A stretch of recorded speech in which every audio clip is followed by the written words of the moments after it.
নমস্কার।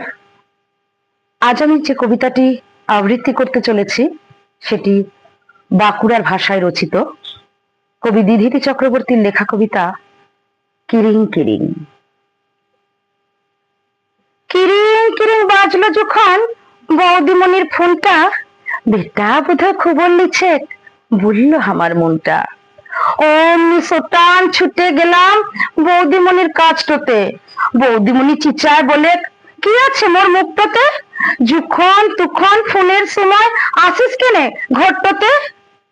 চাই পাড়া মোর দুঃখাগুলান জমা আছে বুকটোতে। ছেলাটাকে বলেছিলাম, পেটার গায়ে যাচ্ছি বাপ, দেওয়ালটাতে গোদা করে বৌদিমণির নম্বরটা লিখে রাখ। পুদিবুড়ি চায়ের দোকান, ওখানেতে ফোন আছে। অধুলি বা শিখে দিলে তোর গুলাটা মোর কাছে শোনা যাবে। দেখতে লাপাই মা ডাক্তার শোনার লাগে পুরানটো যে ছটফটায়। তবে কি ভাব তোর কাছেতে অধুলি বা শিখে লাই? নকি বাপ সবই আছে, এই মাকে তু আর মনে লাই। নকি বাপ সবই আছে, এই মাকে তু আর মনে লাই।